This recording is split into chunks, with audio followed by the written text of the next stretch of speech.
बोलो जयकारा बोल मेरे श्री गुरु महाराज की जय।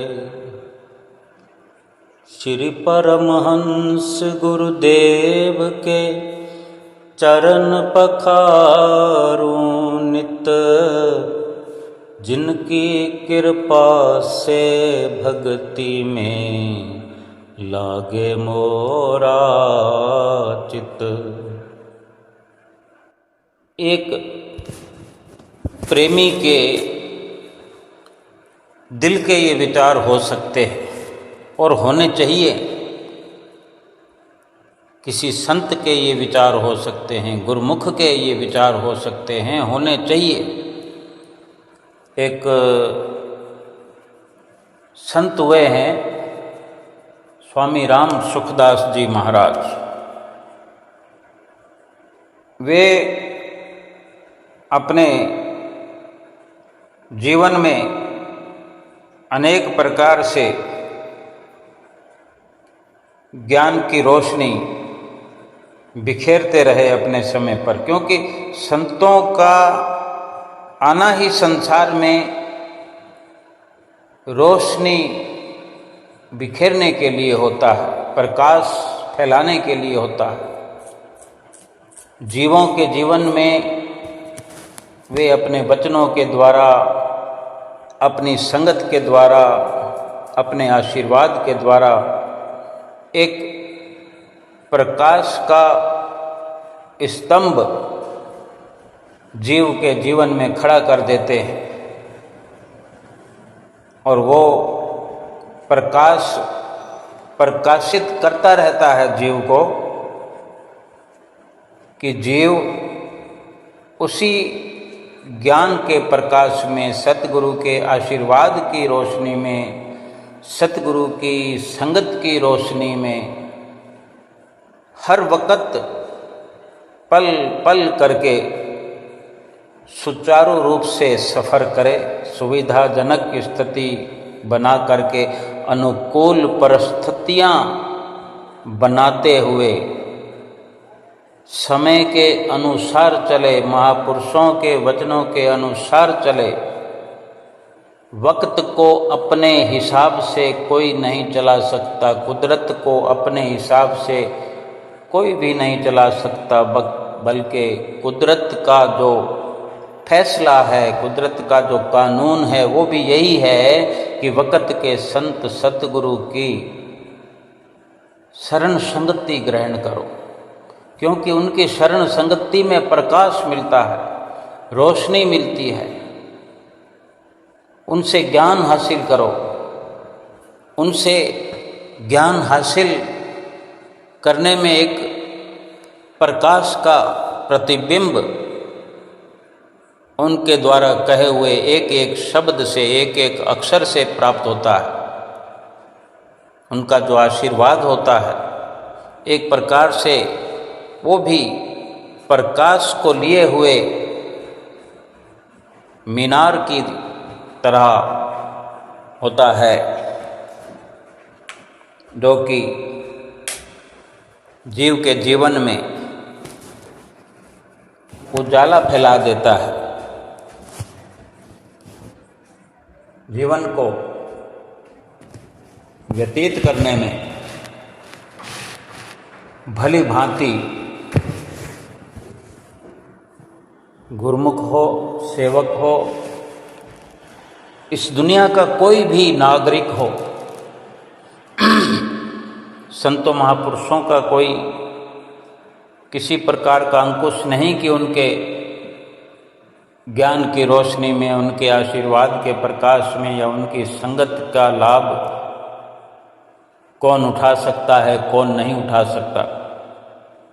हर किसी के लिए ये संतों महापुरुषों की ओर से सुविधा सबको व्याप्त है, लेकिन लाभ उठा वही पाते हैं जो उनके संपर्क में आ चुके हैं, और उन्हीं के लिए विशेषकर संतों महापुरुषों का ये समझाना होता है, क्योंकि जो जो कमी जीवन में रख छोड़ता है इंसान जो गुरुमुख हैं, प्रेमी हैं। कमियों से सराबोर है गुरुमुख, बार बार भटक जाते हैं, सेवक भी फिसल जाते हैं। मोह का, माया का, काल का ये पसारा बड़ा विचित्र है, बड़ा भयावह। ये काल का जो चक्र चल रहा है ये बड़ा भयावह है, डरावना है। ये संसार सागर बड़ा ही डराने वाला है, झकझोर के रख देने वाला है। जीव समझ नहीं पाता कि क्या करूं क्या न करूं। लेकिन खास करके गुरुमुख प्रेमियों को विचार करना है, सोचना है कि जिसको नाम की बख्शिश हो गई हो, जिसको नाम मिल गया हो और नाम न जपे, सुमरन न करे, भजन अभ्यास न करे, उसके लिए महापुरुषों का ये समझाना भी होता है। महापुरुषों का एक प्रकार से पूछना भी है। पूछते हैं कि सुमरन करना नहीं था तो नाम लिया ही क्यों था? क्या एक प्रकार से हम ये धोखा नहीं कर रहे हैं, या कहीं ये झूठ के दायरे में नहीं आ रहा? हमने ये कह करके नाम लिया कि सुमरन किया करेंगे और सुमरन नहीं कर रहे हैं, तो ये धोखा भी हो सकता है, झूठ भी हो सकता है, छल कपट भी हो सकता है। तो हमको ये विचार करना है, क्योंकि संत महापुरुष हम ही से उम्मीद लगाए हुए, हम ही से सवाल पूछते हैं। हमें टटोल कर अपने आप से जवाब मांगना है, और जो संतों महापुरुषों की ओर से हमें सुधार करने का अवसर मिलता है, जो बार बार वो इशारा करते हैं, उस पर चलने की कोशिश करते हैं। क्या फरमाते थे जो श्री राम सुखदास जी महाराज संत हुए हैं राजस्थान में? एक एक जगह पर 4-4 महीने रुक करके सत्संग की वर्षा किया करते थे, अनमोल वचनों की बरसात किया करते थे। बड़े बड़े सेठ, साहूकार, धनाढ्य उनके सानिध्य में रहा करते थे, लंगर चला करते थे, आज भी चलते हैं। लेकिन वो संत अंतर्ध्यान हुए, वे अपने वचनों में, अपने सत्संग में क्या फरमाया करते थे, ये विचारणीय है। आज हम अपने श्री गुरु महाराज जी के सानिध्य में रहते हैं। कौन अमीर है, कौन गरीब है, कौन ऊंच है, कोई नीच है, क्या किसका वंश है, क्या कुटुंब है, क्या जात है, क्या पात है, कभी नहीं पूछते हमसे। लेकिन एक सवाल तो हमें हुजूर गुरु महाराज जी भी पूछते हैं। श्री परमहंस दयाल महाराज जी, पहली पातशाही गुरु महाराज जी पूछते थे, दूसरी पातशाही गुरु महाराज जी पूछते थे, तीसरी पातशाही गुरु महाराज जी भी पूछते रहे और जोर देते रहे। केवल पूछते नहीं थे बल्कि जोर भी देते थे। और इसी प्रकार चौथी पातशाही गुरु महाराज जी, पंचम पातशाही गुरु महाराज जी और हुजूर गुरु महाराज जी को हम नित्य प्रति देखते हैं पूछता हुआ, सुनते हैं उन्हें सवाल पूछता हुआ, और समझते हैं उनको हिदायत करता हुआ। जोर देकर कहते हैं कि सुमरन तो करना है और अवश्य करना है। वे संत जो श्री राम सुखदास जी महाराज, उन्होंने साफ साफ कह दिया कि इंसान क्या सोचता है, इंसान का विचार क्या चलता है, नाम जपने वाले के लिए जिसकी जिम्मेदारी, जिसने स्वयं अपनी जिम्मेदारी नाम जपने की ले ली है, जिसने अपना कर्तव्य समझ लिया, एक बार अपने सतगुरु से वादा कर लिया है, वचन दे दिया है कि मैं सुमरन करूंगा, मुझे नाम दे दीजिए, फिर ढील किस प्रकार की हम कर देते हैं, करते रहे और फिर करते रहेंगे। ये कैसा वादा हमने किया? हमसे सतगुरु पूछते हैं, हुजूर गुरु महाराज जी पूछते हैं, विशेषकर ये सवाल पूछते हैं। सेवा का बेशक जिक्र करते हैं, लेकिन सुमरन के लिए जोर दे करके वचन क्यों फरमाते हैं? हम सतगुरु के इशारों को समझा कर कि अगर बार बार एक ही बात पर जोर देते हैं तो समझने की जरूरत है। बार बार हमें अपने वचनों की, अपने ज्ञान की रोशनी में लाकर खड़ा करते हैं और हम इधर उधर फिर भटक जाते हैं। वे संत श्री राम सुखदास जी महाराज जो अपना अनुभव बताते हैं कि संसार में किसी से अगर पूछा जाए कि सबसे बड़ा क्या है, रुपया या ईश्वर, तो जवाब एक ही निकल कर आता है कि बड़ा तो रुपया है। वो सीधे सीधे कोई नहीं कहेगा, यूं कोई नहीं कहता कि रुपए की हम ज्यादा कदर करते हैं, लेकिन सम्मान रुपए का ही कर रहे हैं। कहीं भी कुटिया में बैठे हों, सत्संग सुन रहे हों, दरबार में बैठे हों, सत्संग सुन रहे हों, अगर कह दिया जाए कि आज 2 घंटे सत्संग और होगा, केवल सत्संग ही चलता रहेगा, तो सोचो कितने लोग बैठे रहेंगे, थक जाएंगे। वे महापुरुष राम सुखदास जी महाराज भी अपने वाणी में यही कहते हैं कि जब नाम लेते हो तो जपते क्यों नहीं? अगर नाम लेकर के वादा करके नहीं अमल करते हैं तो एक प्रकार का विश्वासघात हो गया ये। और वे अपने अनुभव से बताते हैं, शास्त्रों के वचनों के द्वारा अनुसार बताते हैं कि विश्वासघात से बढ़कर कोई भयंकर पाप नहीं है। अनेक अनेक पाप हैं यूं तो, लेकिन विश्वासघात के पाप को शास्त्रों ने बढ़ चढ़ करके माना।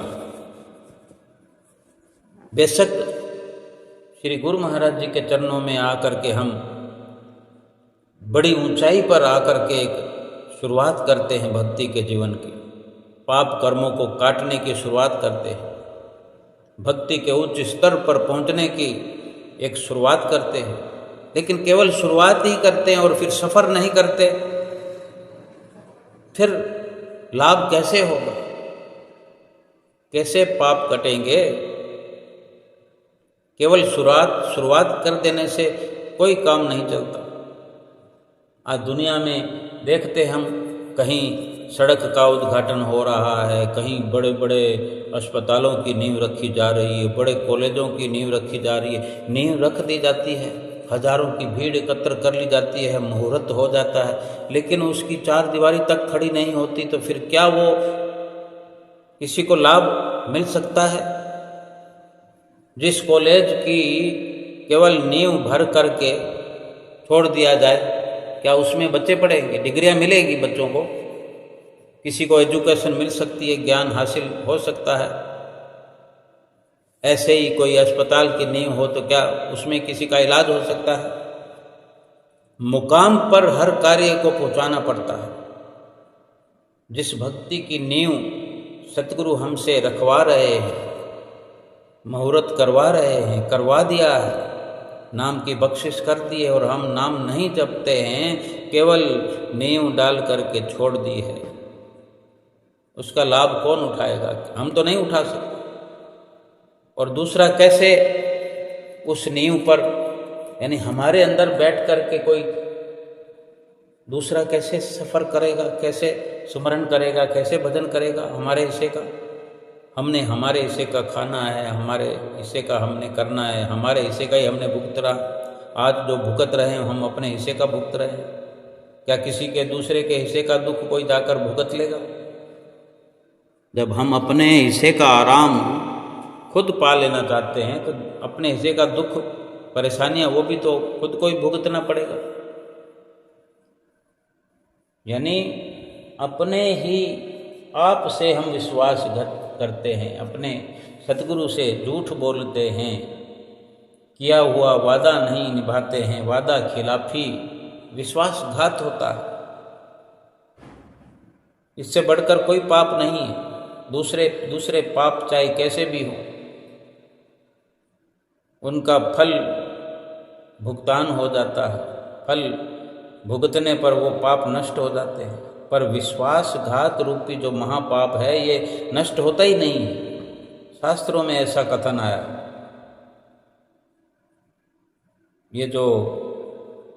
ये महापाप है, क्योंकि इसके बाद में कोई रास्ता नहीं है, कोई जगह नहीं है कि सतगुरु से नाम लेकर के अगर हम झूठ बोलें, नाम न जपें, जैसे ब्रह्म हत्या का, शराबी का, चोर का कोई व्रत रख करके हमने भंग कर दिया हो, ऐसे कोई पाप हो, यानी ब्रह्म हत्या की हो, किसी ने ब्रह्म की हत्या की हो, इनका वर्णन आया है। शास्त्रों में लिखा गया है कि इन सब के प्रायश्चित का विधान है भी, कभी ना कभी उन पापों से मुक्त हो सकते हैं। पर ये जो विश्वासघात है, कृतघ्न का दर्जा मिल जाता है कि जो विश्वास के काबिल ना हो, जिसने विश्वास तोड़ दिया हो, वो कृतघ्न कहा जाता है। उसके उद्धार का कोई उपाय शास्त्रों में नहीं लिखा। सतगुरु की चरण शरण में तो वो भी मुमकिन है, लेकिन सुमरन भजन अभ्यास न करें तो फिर वो मुमकिन भी नामुमकिन हम स्वयं बना देते हैं। विश्वासघात तथा मित्रद्रोह करने वाले मनुष्य की गति का वर्णन वेदों में भी नहीं मिलता कि क्या इलाज करें। जब वेदांगों में वर्णन नहीं है तो पुराणों का तो फिर कहना ही क्या है। वे राम सुखदास जी महाराज और बहुत कुछ कथन करते हैं कि वे जो आज की संसार जगत की रचना के बारे में समझा रहे हैं, उदाहरणों के माध्यम से समझाते हैं कि आज दुनिया में पूरा जो संसार में विश्वासघात करना, आज दुनिया के सारे व्यापार में, हर क्षेत्र में, यानी हर प्रकार से, ये केवल व्यापार की बात है कि कोई लेन देन हो, दुकानदारी हो, 10 का माल लिया उसको 12 में बेच दिया, 15 में बेच दिया, 20 में बेच दिया, ये तो व्यापार की बात हुई। यहाँ तो विश्वासघात किया ही जाता है, बल्कि हर क्षेत्र में, यानी हर प्रकार से संसार में हर स्थिति में कोई रिश्ता कहीं किया जाता है तो हम अनेक झूठ बोल जाते हैं। हमारा लड़का हो या लड़की तो हम पुल बांध देते थे, हमारा लड़का ऐसे है जी, हमारा लड़का ऐसे है जी, हमारी लड़की ऐसे है जी, हमारी लड़की ऐसे। फिर क्या होता है, पोल खुल जाती है और किसी से लेन देन का विश्वासघात हो, किसी से वादा खिलाफी हो, कई प्रकार के, किसी को ठगने के लिए प्लानिंग तैयार की जाती है। वे संत फरमाते हैं कि शास्त्रों में जो कथन है, ये जो संसार में विश्वासघात का एक होना आज सामान्य बात है, इस पर कोई गौर नहीं फरमाता। अगर कोई उसे समझाए इंसान को, भाई ये देखो ये विश्वासघात की बात, कि सब चलता है, यही कहते हैं वो कि आजकल सब चलता है, रोजी रोटी कमाने के लिए करना पड़ता है। तो शास्त्रों में ये तो लिखा जाता है, राम सुखदास जी महाराज अपनी वाणी में कहते हैं कि ये जो आज इस दुनिया में आम बात हो गई है, चाहे धन का हो, स्त्री धन का हो, विश्वास रूपी धन का हो, द्रोह की बात हो, पैसों के हिसाब ले तो इंसान किसी भी प्रकार से दूसरे का पैसा अपनी जेब में डाल लेना चाहता है। उधार पैसा हड़पने में सब चतुर हो रहे हैं, और ये चतुराई किस काम आएगी? इंसान बेशक सोचता है कि ये मेरा धंधा है, हेरा फेरियाँ करना, किसी को धोखे में रखना। वो सोचता है कि मैंने तरकीब लगा करके मैंने चतुराई से धन कमा लिया। इस चतुराई का अंजाम क्या है? इस चतुराई से नरकों में पहुंचने का हम खुद इंतजाम कर रहे हैं, अपने पांव पर कुल्हाड़ी मार रहे हैं। ये चतुराई नरकों में जाने के लिए बहुत काम आएगी। नरकों से अधिक कुछ नहीं मिलने वाला। ऐसे लोगों का ना तो ईश्वर का विश्वास है कि उसकी कृपा से मिलेगा, उसके सानिध्य में मिलेगा, कुदरत जो न्याय करेगी वो कर्मों के अनुसार करेगी। विश्वास ही नहीं करते लोग और किए जाते हैं इस प्रकार के कर्म, करे जा रहे हैं। और ना ही अपने भाग्य पर विश्वास है कि जो भाग्य में लिखा है वही मिलने, और भाग्य में जो लिखा है अवश्य मिलना है। फिर ये झूठ, छल, कपट, चोरियां, ठगियां किस लिए? धोखेबाजी किस लिए? आदत बन चुकी है। संसार में जो रवैया बन चुका है, एक सामान्य बात हो गई है ये विश्वासघात करना। तभी जीव नाम लेकर भी वहीं विश्वासघात करता है। सतगुरु से वादा करके झूठ बोल करके ये विश्वासघात करता है, नाम नहीं जपता है, भजन अभ्यास नहीं करता है। अगर हम इन संतों की बाने, इनके उदाहरणों से समझें कि वे समझा रहे हैं कि धन जो मिलेगा अपने मुकद्दर से और ईश्वर के आशीर्वाद से मिलेगा। फिर ना तो हम अपने मुकद्दर पर विश्वास करते हैं, ना ईश्वर पर विश्वास करते हैं, ना अपने पर विश्वास करते हैं। ईश्वर का विश्वास करना अपने पर विश्वास करना ही है। अपने पर विश्वास करना ये भी है कि हम मेहनत करके कमा लेंगे। कम से कम इतना विश्वास तो अपने आप पे करें। सफलता या विफलता वो भी अपने मुकद्दर पर है, लेकिन कम से कम एक अपने अंदर ऐसा स्वाभिमान तो खड़ा करें कि अपनी मेहनत से कर लेंगे। एक लिमिट तक ही एक दायरा बनाएंगे जिसमें हम लोगों के लिए एक मिसाल बने कि कोई सामान खरीदना है तो खरीदने के बाद उसको कम से कम मार्जिन में बेचना है, ताकि विश्वास की पात्रता का स्तर ऊंचा हो। और इस प्रकार से जिसका स्वभाव बन जाता है, जिसका अभ्यास बन जाता है, जिसकी आदत बन जाती है, वो सतगुरु के सानिध्य में आकर के जो नाम की बख्शिश प्राप्त करता है और जो वचन देता है, तो उस वचन पर भी खरा उतरता है, क्योंकि उसका अभ्यास पक्का है। संसार के स्तर पर जो अपने आप को पहले से परिपक्व करके भक्ति के क्षेत्र में, भक्ति की राह में कदम रखता है, उसी की भक्ति परवान चढ़ती है। वो संत फरमाते हैं कि जो सोचता है कि विश्वास तो है अपना धोखे पर, विश्वासघात पर, बेईमानी पर, ठगी पर, हमारा विश्वास भगवान पर नहीं है, ईश्वर पर नहीं है, सतगुरु पर नहीं है, ना अपने आप पे है। बस इन चोरियां ठगियां जो हम करते हैं इसी पर विश्वास है कि रुपया कमाने का तो यही तरीका ठीक है, आसान। बस मुफ्त में पैसा मिल जाए, मेहनत कम करें, पैसा ज़्यादा से ज़्यादा मिल जाए। क्या करेंगे पैसा? उनके भीतर ये विचार ही पैदा नहीं होता कि जब मौत आएगी तब एक कौड़ी भी साथ चलेगी नहीं। क्या कोई ले गया है तो बताओ?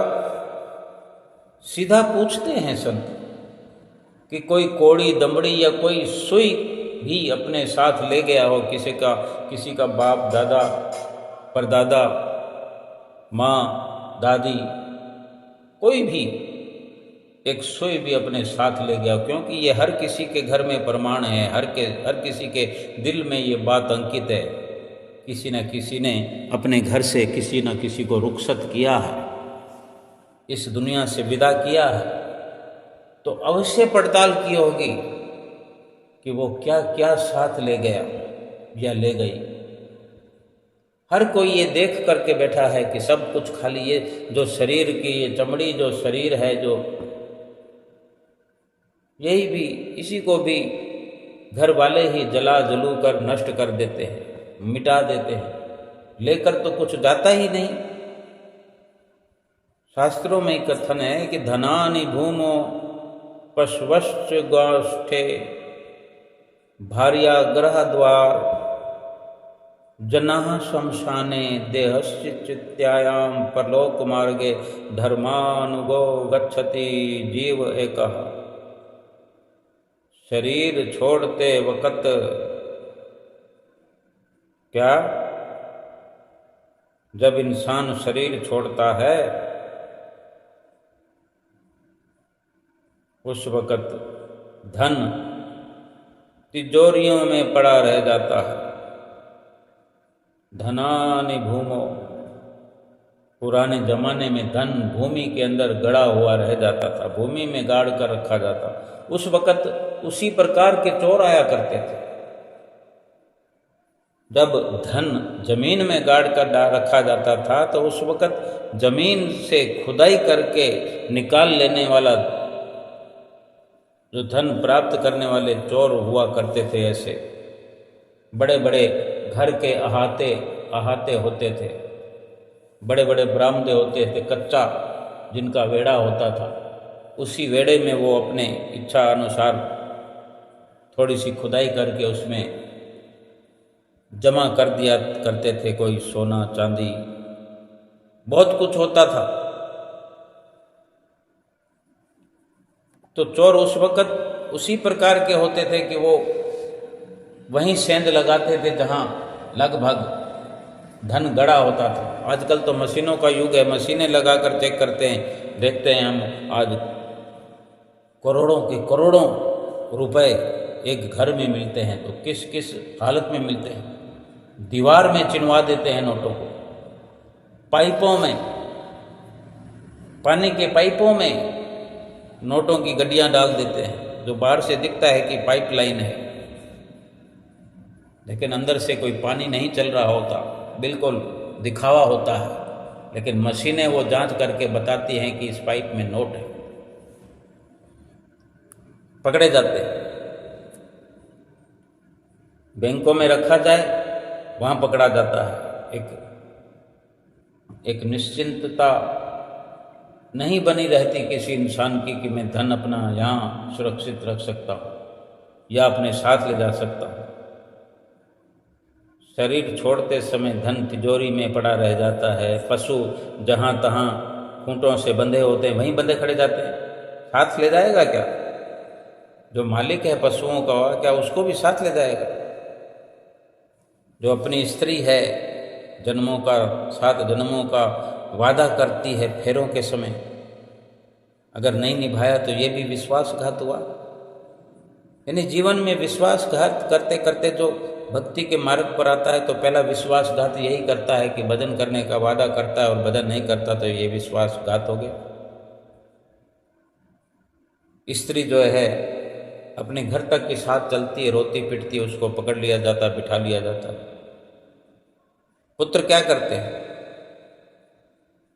शमशान में जाकर के शमशान तक साथ निभा के फिर उसको जला देते हैं। और ये जो शरीर है हमारा, इसने अधिक से अधिक साथ कितना दिया? साथ तो वहीं खत्म हो गया कि आत्मा निकलकर इस शरीर को छोड़कर चली गई। आत्मा इस शरीर को छोड़कर चली गई, तो चाहे आत्मा ने छोड़ा या शरीर ने छोड़ा, आत्मा जब गई तो शरीर साथ तो नहीं गया ना, तो शरीर ने साथ तो नहीं निभाया। थोड़ा और अगर मान भी लें, अगर आत्मा स्थित रहती है शरीर में तो शरीर को जला थोड़ी दिया जाएगा, आत्मा निकल जाती है। लेकिन फिर भी एक विधि के अनुसार, एक शास्त्रों के अनुसार, एक शरीर की गति करने का जो बना हुआ है, एक इस दुनिया का रिवाज बना हुआ है, उसके आधार पर अधिक से अधिक ये शरीर ही जो जाता है शमशान में, ऐसा मानते होंगे कि आत्मा शरीर में कुछ दिन तक रहती है। भला आत्मा के रहते हुए अगर कोई जला दे शरीर को तो वो चिल्लाता है, थोड़ा सा सेक आ जाए तो चिल्लाने लगता है। हाथ के एक अंगूठे को, एक उंगली को जला दिया जाए, पाँव के अंगूठे को, अंगुली को किसी अंगारे से जला दिया जाए तो चीख निकल जाती है। आत्मा स्थित कहाँ से होगी उसमें?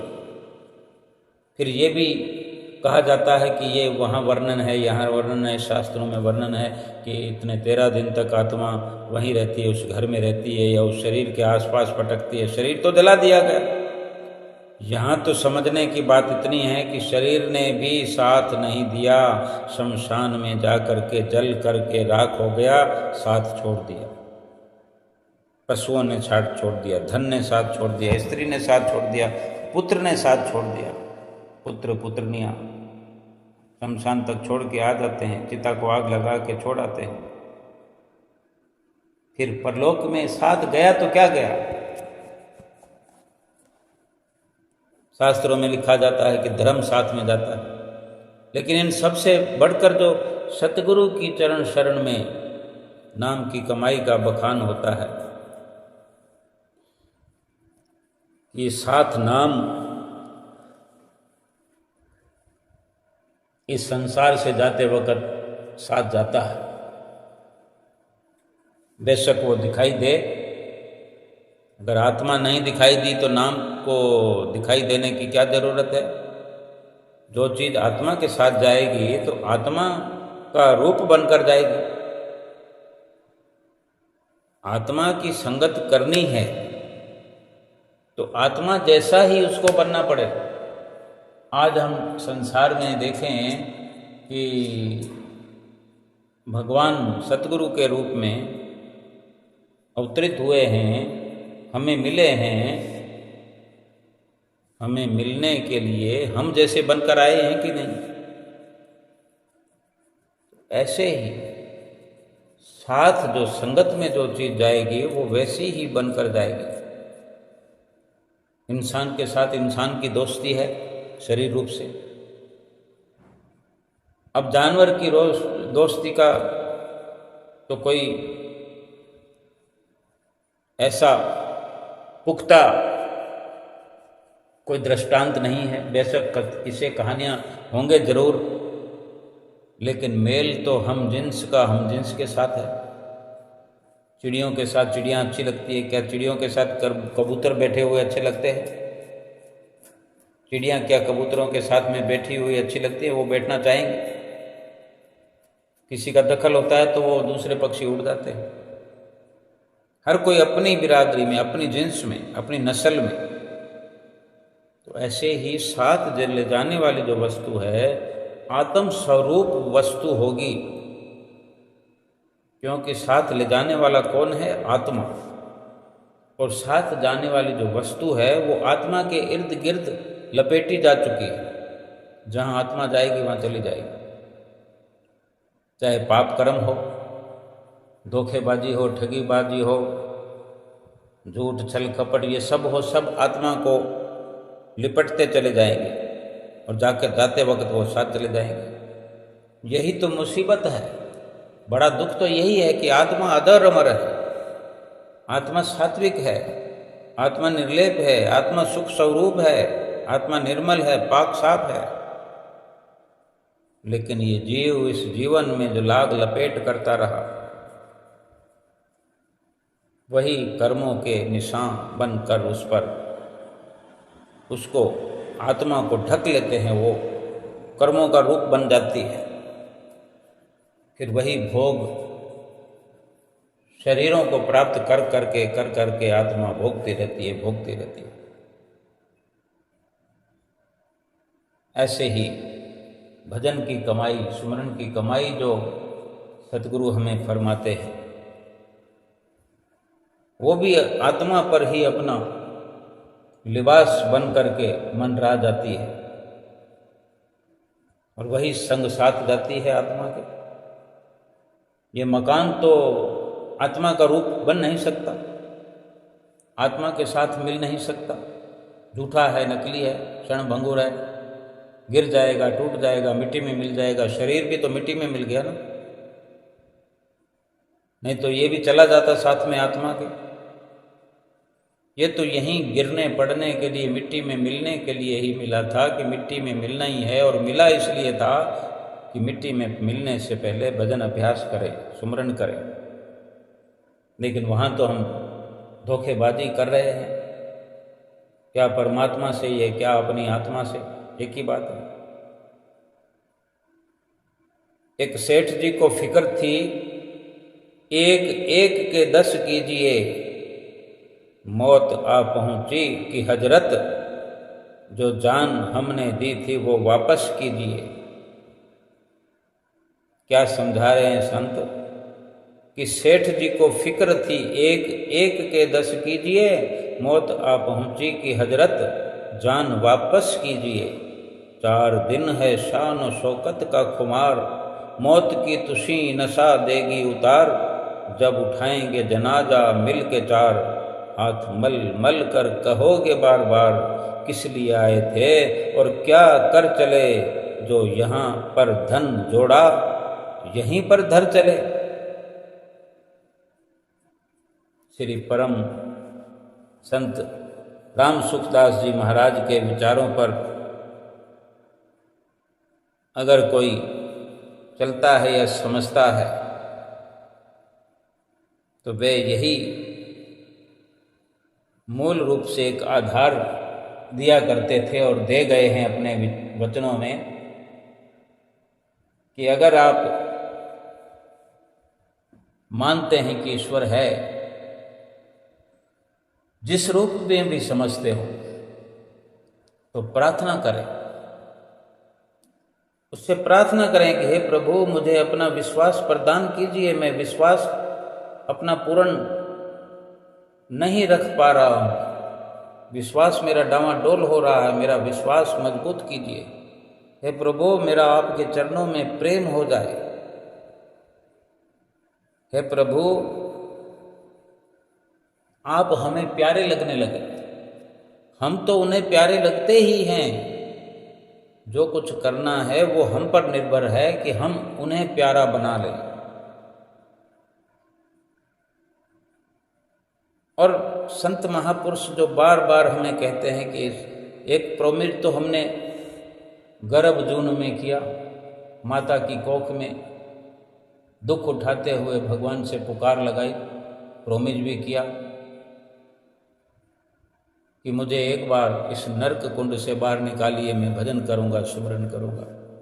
और फिर जब दूसरा अवसर मिलता है,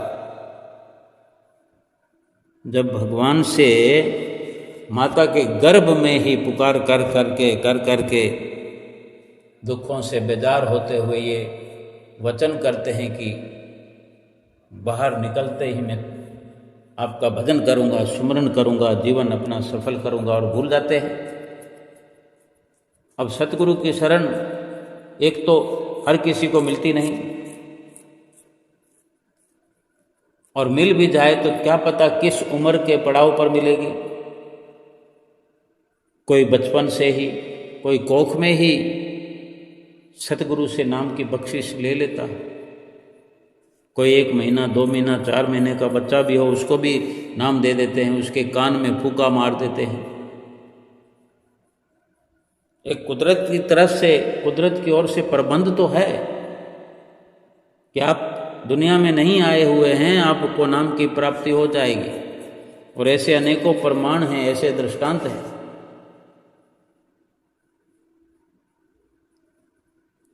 संत बार बार फरमाते हैं, हमारे श्री गुरु महाराज जी भी जो हमारी चिंता करते हैं, तो एक झलकती है उनके वचनों में कि नाम लिया है तो जपो गुरुमुखों।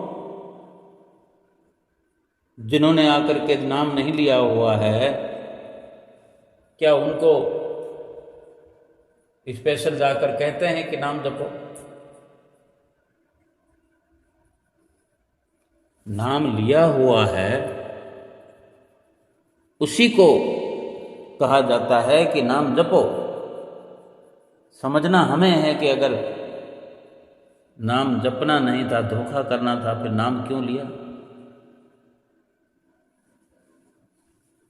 क्यों झूठ बोलते हैं? कई भक्त जब नाम की बख्शिश पा जाते हैं, नाम की बख्शिश प्राप्त करते हैं, तो उन्हें बार बार कहा भी जाता है, प्रण कराया जाता है कि नाम लिया है तो फिर इसको जपना, कितना जपना है। शास्त्रों में इसका भी है कि 2.5 घंटे का नाम जपना है। 2.5 घंटे यानी 10%, और हमें 2 घंटे तो कहा ही जाता है। 2 घंटे तो हमें भी कहा जाता है। फिर हमारे और भी नियम लागू हैं। श्री आरती पूजा है, सेवा है, सत्संग है, दर्शन ध्यान है, उन सब में समय देना पड़ता है। यानी ये वक्त निकालना होगा हमें, 2 घंटे 2.5 घंटे भजन सुमरण करना होगा। हम हाँ जी तो कर देते हैं, जिया स्वामी जी, जिया स्वामी जी, लेकिन फिर क्यों छोड़ देते हैं या शुरू ही नहीं करते? शुरू करने से पहले ही समझो छोड़ दिया।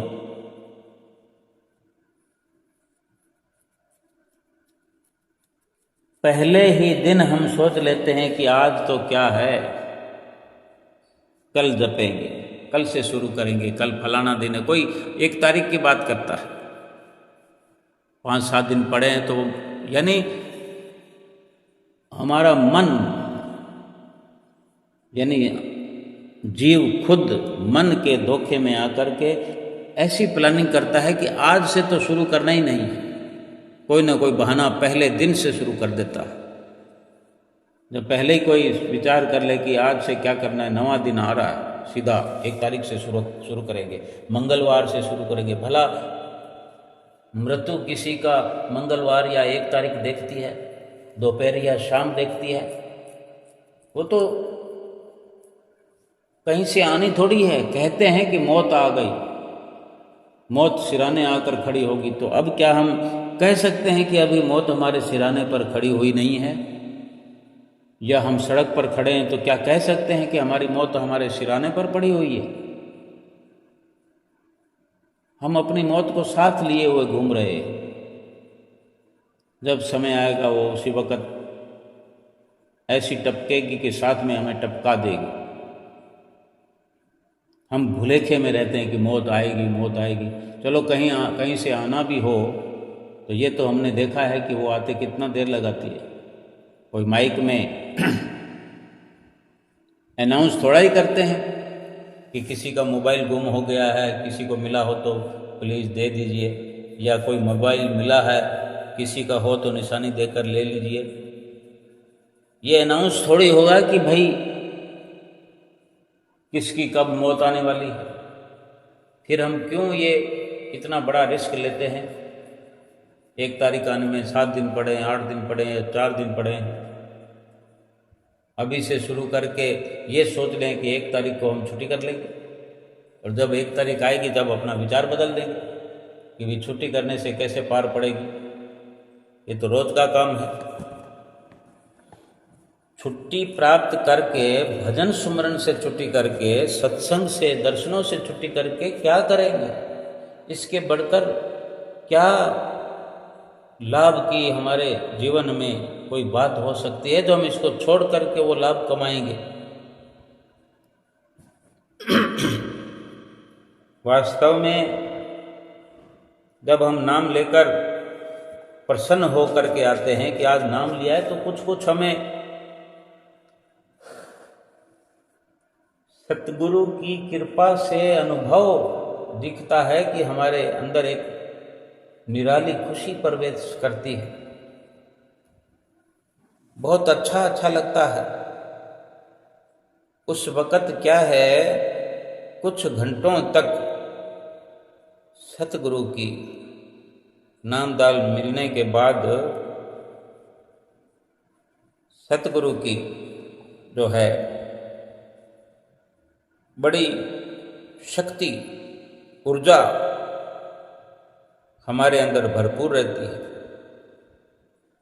पर हम सोचते हैं कि आज पहला दिन है, कल से कर लेंगे, कल कल कल कल करके हम भूलते जाते हैं और भूल जाते हैं, और फिर वक्त नहीं मिलता, बच्चों से फुर्सत नहीं मिलती। 3-3 घंटे मूवी देखते हैं, मॉल में 2 से 4-5 घंटे घूमते हैं, जिम में जाते तो 1-1 घंटा तक लगे रहते हैं, कितना पसीना बहा देते हैं और खुशी मनाते हैं कि हम लंबे हो रहे हैं, चौड़े हो रहे हैं, तरोताज़ा हो रहे हैं, शक्ति का संचार हो रहा है।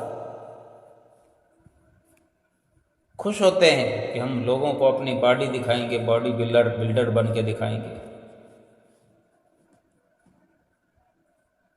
तो 2 घंटे भजन हमें रोज लाजमी फरमाया जाता है, जरूरी बताया जाता है। तो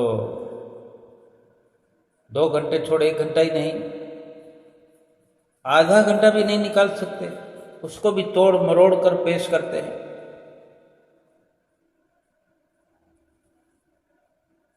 सतगुरु कभी भक्तों से अपने नाराज नहीं होते, पर कम से कम रोज 15 मिनट सिमरन तो कीजिए,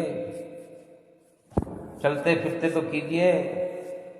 कभी तो विचार कीजिए कि सतगुरु ने जो हमें 2 घंटे भजन सिमरन करने के लिए कहा है, तो कम से कम 2 घंटे पर पहुंच जाए।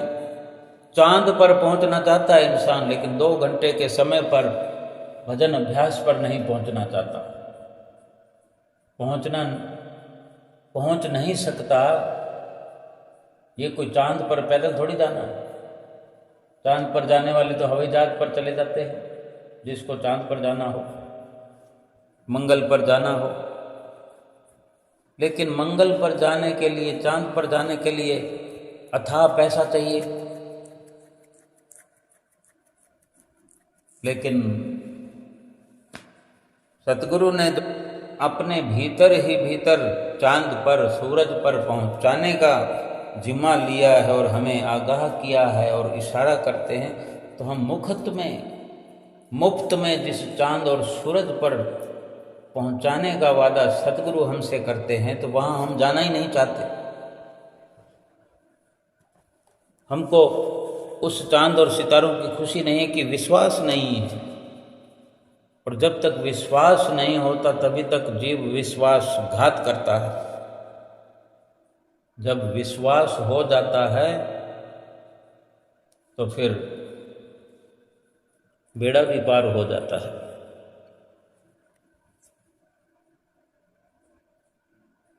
यानी इतना वक्त तो निकाल सकते हैं। सतगुरु हमें वो सब देंगे जिसके पीछे हम भाग रहे हैं। यानी सुमरन को छोड़ करके जो हम प्राप्त करते फिर रहे हैं, जो हम अपने अधिकार में कर लेना चाहते हैं, वो सतगुरु तो हमें सुमरन करने से बड़ी आसानी से हमारी झोली में डाल देंगे। हमें बड़ा लाभ है सुमरन करने में। संसार की जो भी रचना हम बनाना चाहते हैं, उस सतगुरु ने जो नाम की बख्शिश की है, उसकी भजन अभ्यास की कमाई करने से उससे कहीं लाखों करोड़ों गुना सतगुरु का सेवक प्राप्त कर लेता है। वक्त निकालिए और पूरा समय सुमरन को अंजाम दीजिए। सतगुरु क्या आपको, क्या हमको, क्या उनको, क्या इनको सब कुछ देंगे, हर इच्छा पूर्ण करेंगे। सतगुरु हमारे सब दुख दूर करेंगे। वक्त तो निकलता जा रहा है, वक्त जो है निकलता नहीं है, वक्त मिलता नहीं है, वक्त निकालना पड़ता है। वक्त निकाल करके सुमरन भजन अभ्यास करना होता है और करना चाहिए। जैसे भी करना पड़े करके छोड़ना, क्योंकि ये वक्त बार बार आने का नहीं है। ऐसे एक भगत राधा किशन जी दूसरी पातशाही गुरु महाराज जी के समय हुआ करते थे। तो राधा किशन जी ने कपास का व्यापार किया, जिसके कारण नतीजा ये हुआ कि इनको कई हजार रुपए का लाभ हो गया। 2000 रुपये श्री गुरु महाराज जी की सेवा के बने। जब वो सोचते थे कि इतनी सेवा मैंने निकालनी है, चाहे 10% कहें, तो वो भगत जी जो व्यापार किया करते थे, हजारों रुपए का लाभ हुआ तो 2000 रुपये श्री गुरु महाराज जी की सेवा की बनी, जो वो अपने मुंह से निश्चित किए हुए थे। अपने विचारों में फर्ज समझ करके निश्चित किए हुए थे कि 10% देने लगे थे, तो 2000 रुपये उस हिसाब से गुरु महाराज जी की सेवा बनी। तो 2000 रुपये का संकल्प था कि इतने रुपयों में 2000 रुपये मैंने देने, सस्ता जमाना था। अब वो था तो सेठ ही, लेकिन भगत राधा किशन जी के नाम से जाना जाते थे। तो 2000 रुपये देने थे, तो 2000 रुपये बच्चे नहीं सेवा के लिए, और कुछ धन ऐसे घाटा लगने पर लाभ हुआ। अगर 2000 रुपये का ही लाभ होता है, 1500 का ही लाभ होता है, और हमने संकल्प किया हुआ है कि हमने 2000 देने हैं अपने हिसाब से, तो 2000 हमने फिक्स किया हुआ था। उस हिसाब से तो 1500 रुपये ही बचे, तो 500 रुपये कम पड़ गए, जेब से निकाल कर देने पड़े। तब इनको मन में ये संकल्प आया भगत जी को कि इससे पहले जो सेवा किया करते थे श्रद्धा से, भावना से, वो सोचने लगे कि वही तरीका ठीक था। ये मैंने जो 10% का हिसाब निकाला, दसवंध का जो ये चक्कर चलाया, तो जाने क्या हो गया। उसको एहसास होने लगा कि हम गलत हैं। तो मन में विचार ही चल रहा है कि इससे तो पहले वाली सेवा, पहले वाला तरीका अच्छा था, जबकि मैं अपनी श्रद्धा अनुसार जितनी इच्छा होती थी भेंट कर देता था। बस इस संकल्प ने चक्कर में डाल दिया। दूसरे साल जब कपास का व्यापार किया तो फिर तो इनको काफ़ी घाटा पड़ा, सेठ राधा किशन जी को। इस घाटे को पूरा करने के लिए इन्हें घर के गहनों को, मकान को गिरवी रखना पड़ा। जब श्री महाराज जी ने ये समाचार सुना तो भक्त राधा किशन जी को बुलाकर पूछा, प्रेमी ऐसा होना तो नहीं चाहिए, आप तो धर्म की कमाई करते हो और गुरु दरबार की सेवा भी करते हो, फिर ये घाटा क्यों पड़ा? सच कहें कि सेवा के बारे में आपके मन में कोई ऐसा विचार ही नहीं आया। भगत जी ने प्रार्थना की, महाप्रभु कृपा करके आप मुझे क्षमा कर दीजिए, अज्ञानतावश मेरे मन में सेवा के बारे में ये संकल्प उठा था कि पहले की सेवा अच्छी थी। इस पर श्री महाराज जी बोले, आप सब कुछ जो है मेरा समझ लो। गुरु महाराज जी कहते हैं कि सब कुछ हमारा समझ लो, आप सब कुछ आपने हमें दे दिया, तो आपको नफ़ा नुकसान से कोई भी प्रकार का दुख सुख नहीं होगा। हमने तो आपको पहले ही कहा था, दूसरी पासे गुरु महाराज जी ने कहा सेठ जी को कि हमने तो आपको पहले ही कहा था कि 10वें हिस्से की सेवा आपसे नहीं निभेगी।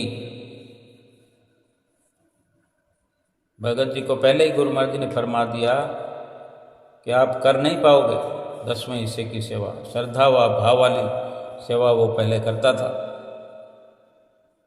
तो भगत जी ने श्री चरणों में बड़े विनम्र होकर प्रार्थना की, गुरुदेव अब ये सब कुछ जो मेरा है, ये तन, ये मन, ये धन और ये परिवार, सब के मालिक आप हैं।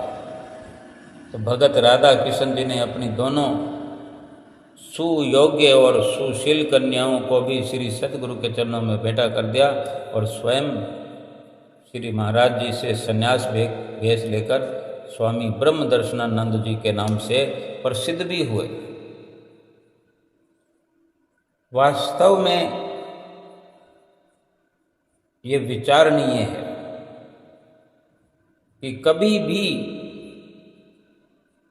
हमारे चित्त से सतगुरु का नाम ओझल ही ना हो।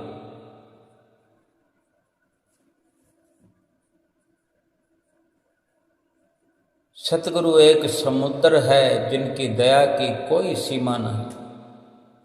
परमात्मा का शुक्र है कि सतगुरु ने हमारे ऊपर रहमत की वर्षा की है। जो भी जीव अपने हृदय में सतगुरु नाम का पौधा लगाता है, सतगुरु से नाम प्राप्त करता है, आखिर में उन्हें मुक्ति रूपी फल जरूर मिलता है। लेकिन नाम सुमरण के बिना नहीं। हम भी आप ही के प्रेम के बगीचे से चुने हुए फूल हैं। हमें भी अपने दिल में भजन भक्ति रूपी पौधा लगाना चाहिए। ये हम सब का विचार होना चाहिए कि नाम की अगर बख्शिश हो गई है तो ये रूहानी सफ़र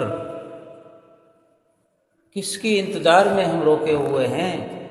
रूह को कब सफ़र करवाएंगे? रूह को रूहानी मंडलों में कब ले जाएंगे? कब ऊंची उड़ान भराएंगे? या केवल इंतज़ार करते रहें कि ये शरीर छूटेगा?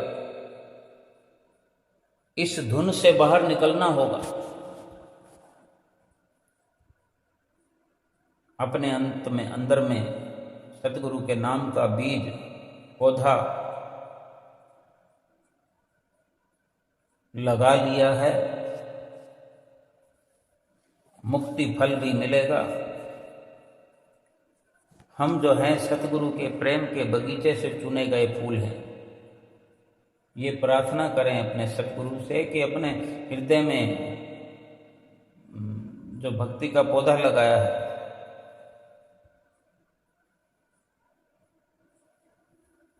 जो लगना है, उसके लिए बार बार प्रार्थना करनी है। संसार के रिश्ते शरीर से उत्पन्न होते हैं, शरीर से पैदा होते हैं, शरीर के साथ खत्म हो जाते हैं। लेकिन आत्मा का परमात्मा के साथ रूहानी रिश्ता कल भी था, आज भी है और आगे भी रहेगा। अपनी श्वासों की जो डोर है, यानी अपने रथ की जो बागडोर है, वो सतगुरु के चरणों में सौंप दें और सच्चे नाम के सुमरन से ये सुरती जोड़ करके रखे और अपने अंशी परमात्मा के संग अपनी जीवात्मा का एकाकार कर ले। नाम का सुमरन अवश्य करें। नाम ही कायाकल्प करने वाले वस्तु है। नाम ही भक्ति को श्रेष्ठ करने वाली सच्ची वस्तु है। नाम ही भवसागर से पार होने के लिए एक जहाज भी है, नौका भी है और यही एक जरिया है। संत महापुरुषों ने हमारे जीवन में प्रकाश डाल करके पल पल पल करके उपकार किया है और इन उपकारों की आज के सत्संग की सभी गुरुमुख प्रेमियों को लाखों लाख बधाई हो, बधाई हो, बधाई हो। बोलो जयकारा बोल मेरे श्री गुरु महाराज की जय।